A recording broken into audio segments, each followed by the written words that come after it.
So tonight I really wanted to talk about three of the qualities, but then I just thought about it and I added a fourth one while I was sitting here. But I wanted to talk about three of these really essential qualities that I've been contemplating lately. And some of these qualities started to arrive when a couple of weeks ago, you know the teacher Amachi, and Amma, she's this Indian woman who is basically channels the Divine Mother. You know, she does this thing called Devi Bhava. She puts on this hat and she channels them and hugs people for about 20 hours. Right? What a beautiful expression. I mean, what can you do more than just hug someone? Like, I love you, person after person. So I was there spending time with that community when I had this whole awakening again into a deeper path of service. And so I just want to talk about a couple of things, these qualities, these three essential qualities that for me have become very, very, I feel like in some way my retreat is to deepen these three qualities in myself, right? So the first is service, the second is love, and the third is practice. Like really, to become an awakened being, if you embrace these three qualities, service, practice, love, right? If we sort of dedicate our lives to that, there's a ripening of the seed that we're watering, right? Which is freedom, right? This is the path that does go somewhere. It's funny. We're sitting here in the present moment, not trying to do anything, be anything, but yet we're going somewhere. It's a paradox, right? The way to get there is to open, right? More love, more compassion, more kindness, and more service. And this is something that has been kind of an interesting, in my own heart and mind, this idea of service, because really I had this quality of myself that is a yogi. And I always imagined that my life would be doing a lot of service, and I have done a lot of service. But I always thought about the future as being like, oh, I'll go do long retreats year after year. I'll come work in the community, but then I'll go off. But really something else has emerged lately, and it is this more of a dedication. And I feel like this taking this time away is really the last retreat that I'll do like this. It's kind of a certain purification that I need to go through to kind of birth myself into what does it mean to live with service? What does it mean to wake up in the morning and think, today my service is about helping other beings, right? Today, how can I give? Today, how can I share? Today, how can I help heal this place that we live, right? How do I help? How do I give? How do I share? That kind of mind is difficult to have, actually. Right? And I thought I had it, actually, but it was kind of fake. You know, we can fool ourselves a lot, right? I want to live a life of service, right? And then something happens. We're like, no, not really. Yeah, I'm not really into that right now. I need to take care of myself. And that taking care of ourselves is really important. I don't want to underestimate that or belittle that, because that's the other third tenet of the path is practice. And somehow we have to figure out this taking care of ourselves. These three qualities all wrap around each other. Because taking care of ourselves becomes practicing, right? Becomes meditation. So this quality of service. So what happened was, I was, for years now, I've had this vision of a retreat center. First I wanted to have it in Oakland. This manifestation of EBMC took 10 years. Beautiful. It's on its own now. So it birthed itself, right? I was heavily involved for years, but then it's like, yay, Brenda's here, our executive director, we have amazing staff. And this other project about what would it be like to have a residential retreat center for communities of color, where we're not always here in the grind, but we're in a forest. You know, I always, in day-longs, I always feel really sad when I teach day-longs and I say, let's go do walking meditation. And I always think, oh, if only we had a magical forest right here, right? And everyone could go in the trees. And as I know there's something so beautiful about that, right? In the quiet, many days, retreats. And as one of the teachers of the upcoming People of Color retreat, the value of retreating, in a safe place, right? To do this inner work of the heart is very important, right? This evolution that people are feeling, we need time to water those deeper seeds, and also time to free ourselves, right? On retreats, we unwind deeper levels of karma, basically, trauma, right? We learn about love. We learn how to care for ourselves. We learn what does it mean to have real self-love. We grow, right? We grow. We need time to grow, and we need places to grow. Sacred places. I feel like that's one of my reasons to be on the planet, is creating sacred places for people to do deep inner work. You need a place. You need a hospital, right, to get well. All meditation centers are hospitals. I always say they're cosmic hospitals, right, where people come, their minds are crazy, and then over the days of eating good food, walking on the earth, meditation, it's like, oh, okay, we get well. It's like an IV in the arm, right? We come back to life. I mean, how many people, so many people feel dead all the time, right? This deadness. And our society and all the insanity that's in the media, it can wear on the heart, you know? But we have to remember that we all carry these burdens. And the path of a spiritual person, we can get freer. We get well. We get better. One of those qualities that helps us get better is the heart of service. Altruism actually leads to happiness, right? To think of helping others, right? To think of giving to others. How can we serve, right? How can we help other beings? Lately, it's funny, I don't know if it's just leaving or my own practice or my own heart. When I see kindness, it makes me cry lately. When I see other human beings being kind. And I was like, thank you. Doesn't that heal you? Yes. When you see someone genuinely out of the blue doing something incredibly compassionate for another human being, just witnessing, it could be generosity, it could be genuine compassion in that moment for another human being, love, right? It transforms us, right? So this idea of how can I be a servant to the light, to the truth, right? Maybe you help children, how can you in your own life figure out how to serve and help, right? It could be that you give your time to EBMC. That's a beautiful path of service. Helping the community here, helping this place flourish for the benefit of all beings, right? So after we practice for a while and we get better, out of this getting healed comes, now I help another being. It's a natural progression. The awakened mind is dedicated to service. Buddhas serve, right? Joyfully.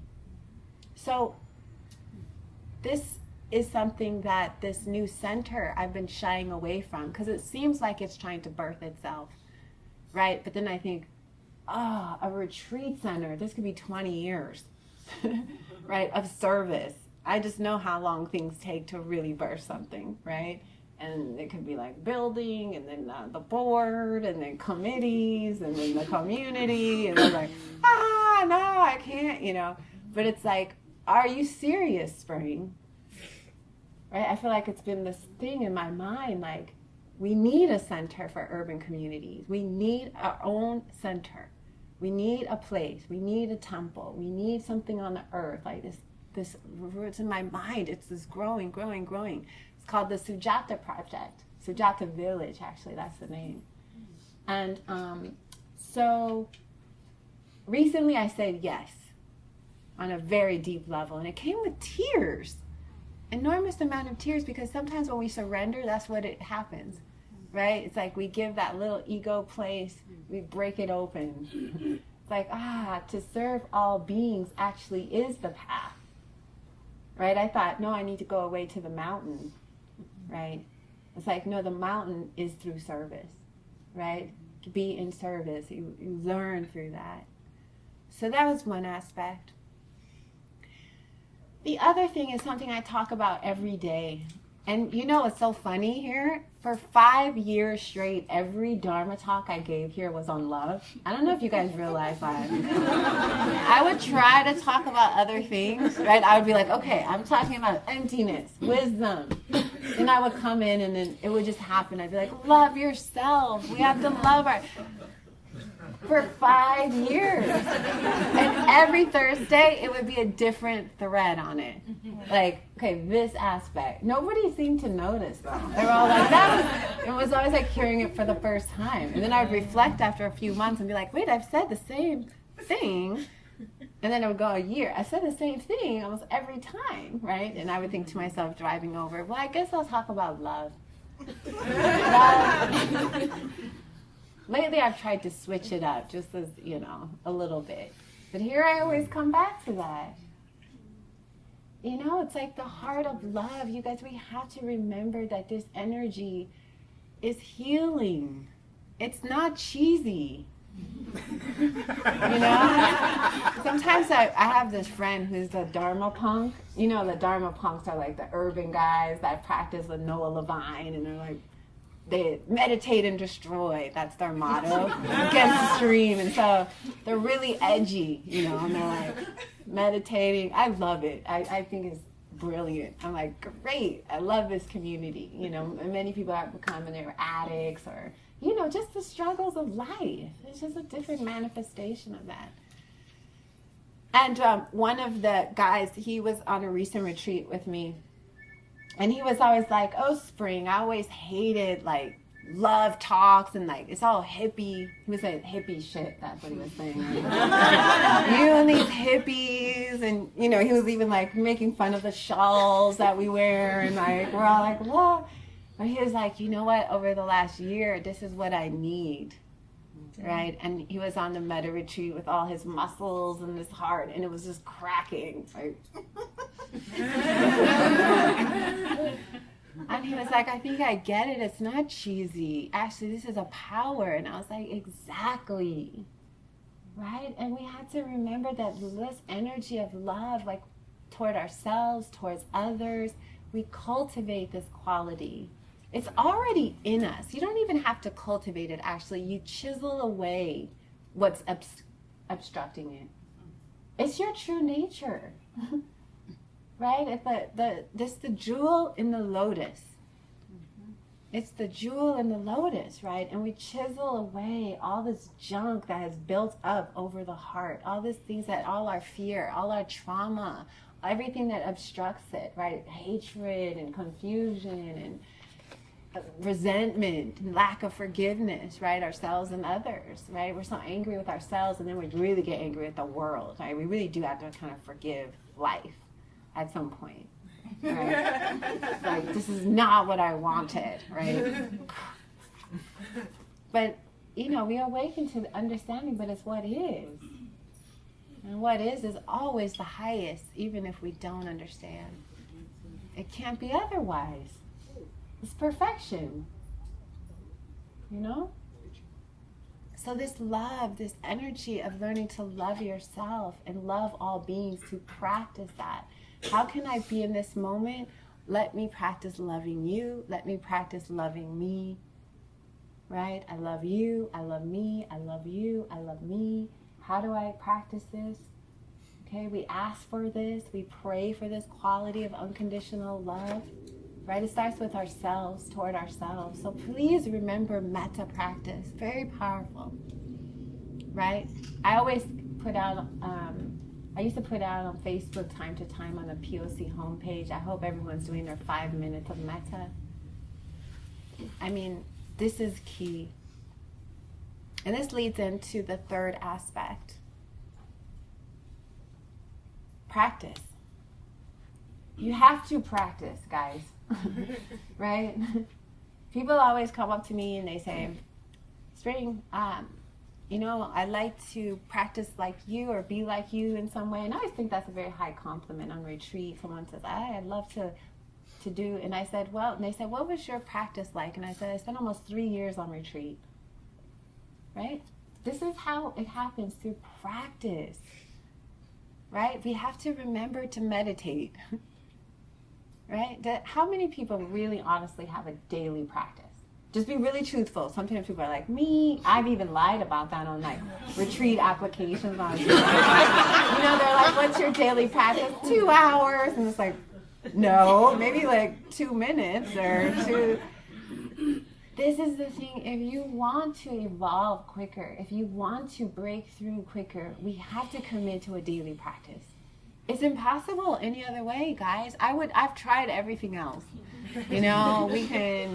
We can do a lot of things with our free time. And a lot of people, let me be really honest, aren't as busy as they say they are. We have a lot of downtime, guys, don't we?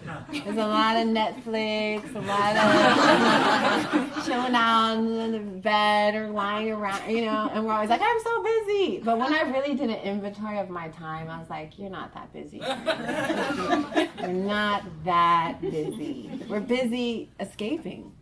We need that escapism, right? I need 5 hours of escaping. Me and my friend, we really talked about this the other day. He's some other Dharma teachers. We're like, yeah, we waste time. We kill time, right? We're killing time. How can we use that time that we've killed to actually evolve? Because that actually is what's nourishing us. Our practice. We have to always stay fired up around that. Right? So it's wonderful you come here. It's beautiful. Come here. ABMC is perfect to plug back in. Right? We come here, we sit, and we go, oh yeah, this is great.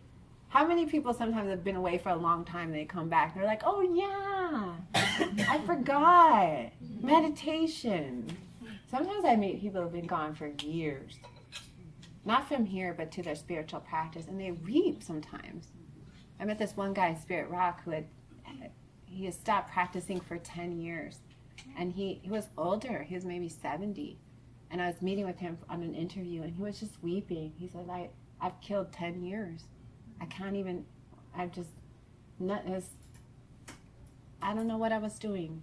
He was pursuing things that didn't bring happiness, right? So that's what we're saying. So I want to encourage you to look at your time. Take a realistic inventory.